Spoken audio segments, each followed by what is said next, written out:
Dear student, last lecture में हम लोगों ने देखा था एडमिशन की डेफिनेशन के बारे में, एडमिशन के जो टाइप्स है उसके बारे में, और एडमिशन कौन कर सकता है। जो डेफिनेशन थी जो मैंने आपको बताई थी सेक्शन 17 की, वो आपका था इसमें according to section 17 Indian evidence act के according, an admission is a statement oral और डॉक्यूमेंट्री और contained in electronic form which suggest any inference as to an fact in issue or relevant fact and which is made by any of person and under the circumstances here and after mentioned। Hindi में देखिए इसमें दिया हुआ है धारा 17 में, स्वीकृति व मौखिक या दस्तावेजी या इलेक्ट्रॉनिक रूप में अंतर्विष्ट कथन है जो किसी विवादक तथ्य या सुसंगत तथ्य के बारे में कोई अनुमान इंगित करता है और जो ऐसे व्यक्तियों में से किसी के द्वारा और ऐसी परिस्थितियों में किया जाए जो कि एतस्मिन पश्चात वर्णित है। इसमें कहा गया है, इसको हम अलग अलग पार्ट्स में डिवाइड कर लेते हैं तो हम इस तरह से देख सकते हैं कि स्वीकृति एक कथन है जो कि आपका मौखिक हो सकता है, दस्तावेजी हो सकता है और इलेक्ट्रॉनिक फॉर्म में हो सकता है। और ऐसा जो कथन जो है वो किसी विवादक तथ्य या सुसंगत तथ्य के बारे में अनुमान इंगित करता हो तो वो क्या कहलाएगा, आपका स्वीकृति कहलाएगा।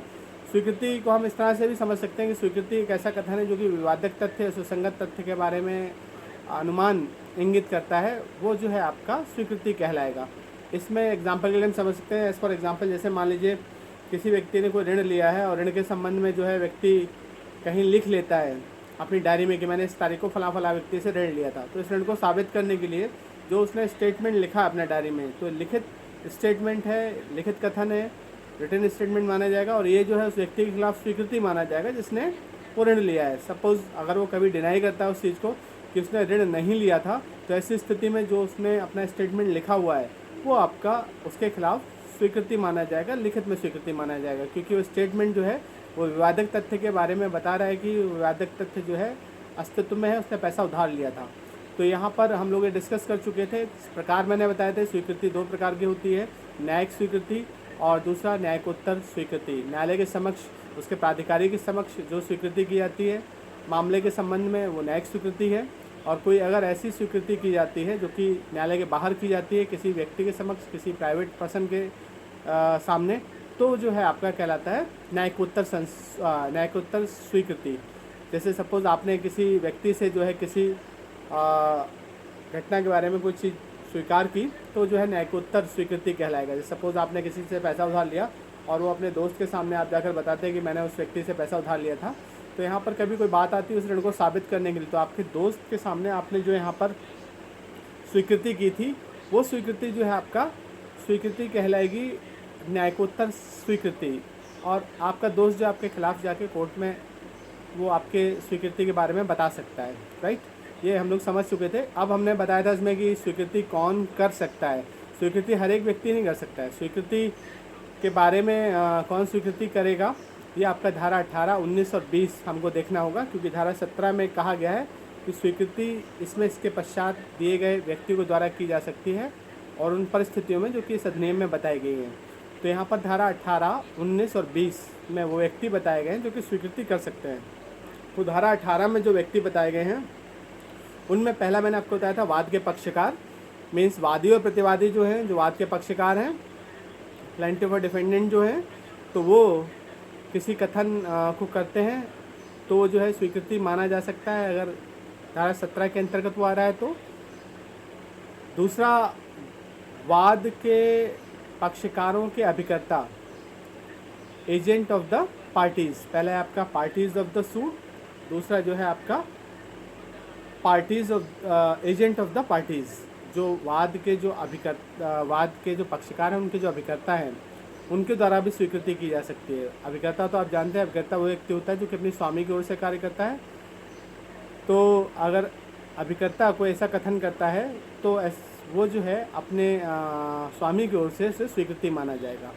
तो यहाँ पर जो है वाद के पक्षकार स्वीकृति कर सकते हैं, जो वाद के पक्षकार हैं उनके अभिकर्ता स्वीकृति कर सकते हैं।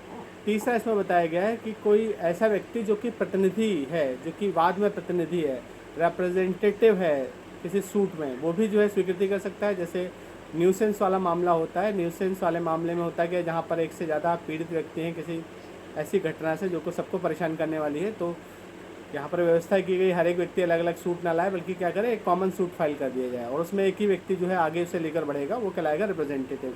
न्यूसेंस, जैसे मान लीजिए आसपास कोई ऐसे आपके यहाँ फैक्ट्री चलती है जैसे रात में सोना मुश्किल है, दिन में भी इतना आवाज़ करती है कि लोग आसपास के डिस्टर्ब रहते हैं उससे, तो ये न्यूसेंस है, लोगों को परेशानी हो रही है। तो यहाँ पर सबकी समस्या एक है, जो आसपास के लोग रह रहे हैं, तो सब अलग अलग बात दायर करें उसके खिलाफ कि इसको बंद कराया जाए, इसे बाहर ले जाया जाए यहाँ से पब्लिक क्षेत्र से।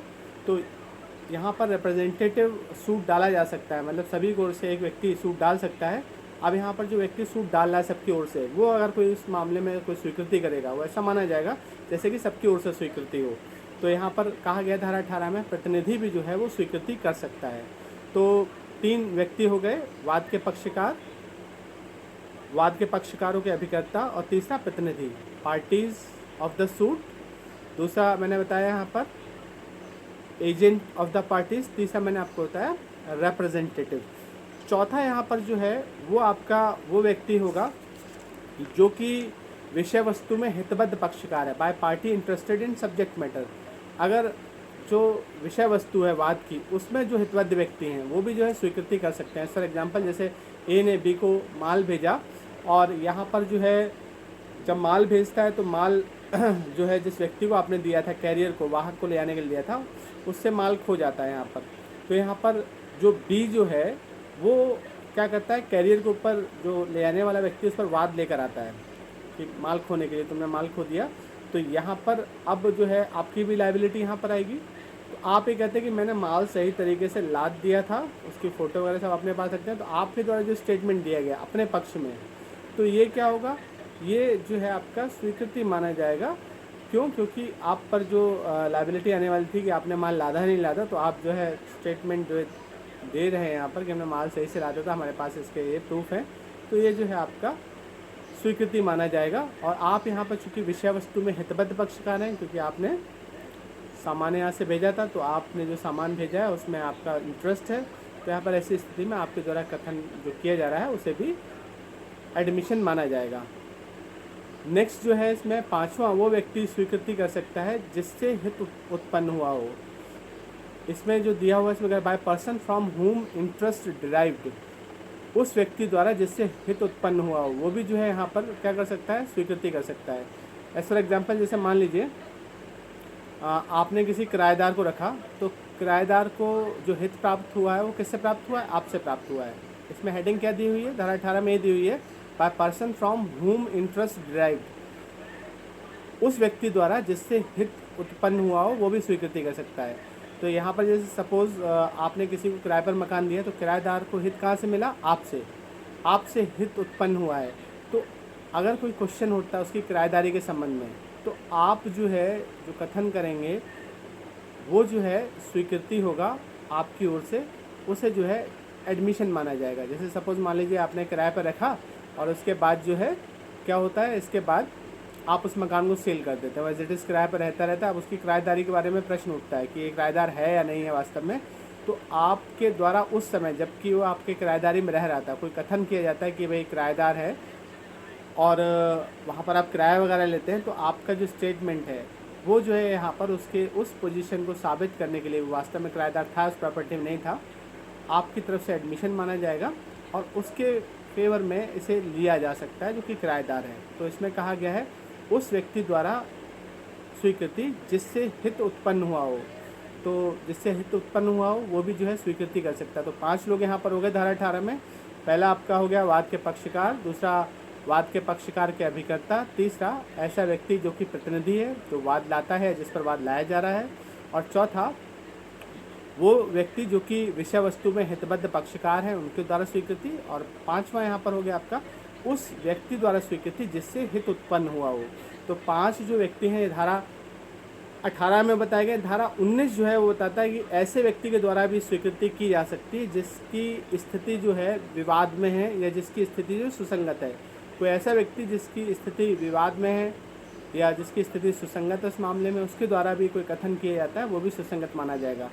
Admission by a person whose position in issue या हुज पोजीशन इन डिस्प्यूट और हुज पोजीशन इज़ रेलिवेंट, कोई ऐसा व्यक्ति जिसकी स्थिति जो है वो विवादक है या जिसकी स्थिति जो इस मामले में सुसंगत है उसके द्वारा भी स्वीकृति की जा सकती है। धारा 19 में बताया गया ये आपका छठा व्यक्ति हो गया जो कि स्वीकृति कर सकता है। धारा 20 आपका बोलता है कि admission by the referred person, कोई ऐसा व्यक्ति जो कि निर्देशित किया गया है किसी व्यक्ति के द्वारा, वो भी उस व्यक्ति की ओर से स्वीकृति कर सकता है जिसने उसे निर्देशित किया है। जैसे सपोज़ आप मेरे पास आते हैं और पूछते हैं कि सामान कैसा है, मैं कहता हूँ सामान के बारे में जो पूछना है ए से पूछ लीजिए, तो मैंने किसे रेफ़र कर दिया, ए को, तो ए यहाँ पर जो स्वीकृति करेगा वो ऐसा माना जाएगा जैसे कि मेरी ओर से स्वीकृति की गई हो। तो यहाँ पर वो ए जो है वो निर्देशित व्यक्ति कहलाएगा, तो निर्देशित व्यक्ति के द्वारा इसे स्वीकृति माना जाएगा। यहाँ जो है ये सारे लोग जो है जो मैंने आपको बताए टोटल जो है कितना हो गया 7 ये लोग जो है आपका स्वीकृति कर सकते हैं। बस याद ये रखना है 18, 19, 20 में व्यक्ति बताए गए हैं जो कि स्वीकृति कर सकते हैं। इसके साथ हम सेक्शन जो है 31 भी देखते हैं जिसमें इसकी मूल्य बताया गया है, एविडेंटरी वैल्यू बताई गई स्वीकृति की। उसमें कहा गया है कि जो स्वीकृति जो है 31 में कहा गया निश्चयात्मक सबूत नहीं है लेकिन ये विबंध उत्पन्न कर सकती है। मतलब ये जो है फाइनल जो है सबूत नहीं माना जा सकता है किसी बात के लिए, लेकिन हाँ एस्टॉपेल जो है इसके आधार पर क्रिएट किया जा सकता है। मतलब केवल और केवल स्वीकृति के आधार पर किसी मामले को डिसाइड कर दिया जाए ये ज़रूरी नहीं, क्योंकि ये फाइनल सबूत नहीं होता है। इसके अलावा और भी सबूत चाहिए होते हैं एडमिशन के अलावा। लेकिन हाँ जिस व्यक्ति ने जो कार्य किया है उसको स्टॉप किया जा सकता है, उसको रोका जा सकता है उसकी स्वीकृति के आधार पर। मान लीजिए जो कथन करे और किसी तरह का, तो उसके कथन को कहकर रोका जा सकता है कि भाई पहले तो आपने किया था, अब आप ये बात कह रहे हैं। तो स्वीकृति को इस तरह से तो प्रयोग किया जा सकता है, अदरवाइज यूज़ नहीं किया जा सकता एज ए कंक्लूसिव प्रूफ, ये कहता है सेक्शन 31। अब इसमें जो है हम लोग जल्दी से देख लेते हैं कि जो एविडेंस जो ये आपका जो स्वीकृति है, स्वीकृति क्यों साक्ष्य के रूप में ली जाती है। देखिए स्वीकृति इसलिए साक्ष्य के रूप में ली जाती है क्योंकि जो स्वीकृति जो व्यक्ति करता है उसके बाद जो है फिर वहाँ पर जो है सबूत जो है और उनकी आवश्यकता नहीं रह जाती है। उसमें कहा गया है कि जो ऐसे किसी व्यक्ति ने एडमिशन कर लिया, तो एडमिशन करने के बाद जिस व्यक्ति ने जिस तथ्य को स्वीकार कर लिया है फिर उस तथ्य को साबित करने की आवश्यकता नहीं रहेगी।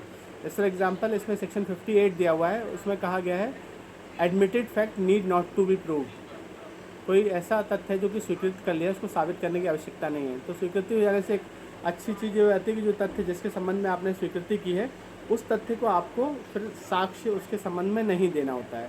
दूसरा, स्वीकृति को साक्ष्य इसलिए भी अच्छा माना जाता है कि जो स्वीकृति होती है वो हमेशा अपने हित के विरुद्ध होती है। जैसे सपोज़ मैंने माना कि मैंने ऋण उधार लिया है, मैंने लिख दिया है, किसी को बता दिया, तो ये स्वीकृति कैसी है, मेरे अपने हित के विरुद्ध है। तो यहाँ पर जो है इस स्वीकृति मतलब मेरे अपने हित के विरुद्ध मैं वो स्वीकृति कर रहा हूँ, तो स्वाभाविक है वो जो है अच्छा साक्ष्य माना जाएगा, क्योंकि कोई भी व्यक्ति अपने अगेंस्ट कुछ भी नहीं कहना चाहता कभी भी।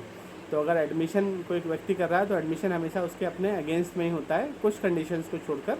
तो यहाँ पर इसे जो है एक अच्छा एविडेंस माना जाता है अगर कोई एडमिशन किया जाता है। तो ये आपका जो है एडमिशन से रिलेटेड प्रोविजंस हैं। और यहाँ पर बात आती है स्वीकृति के संबंध में कि भाई स्वीकृति जो है ये तो एक तरह से हियर से एविडेंस हो गया, अनुसूचित साक्ष्य हो गया। तो देखिए ये स्वीकृति जो है ये हियर से एविडेंस का अपवाद है। जैसे कि पाती साक्ष्य अधिनियम में कहता है जो साक्ष्य देना चाहता है किसी घटना के बारे में, किसी तथ्य के बारे में, तो जिसने उस घटना के बारे में देखा है, जिसने सुना है, खुद देखा हो, खुद सुना हो उस घटना को प्रत्यक्ष तौर पर, तब तो वो साक्ष्य दे सकता है। किसी दूसरे की जानकारी पर आधारित अगर वो साक्ष्य न्यायालय के समक्ष देना आता है तो अनुश्रुत साक्ष्य कहलाएगा, सुना सुना साक्ष्य कहलाएगा।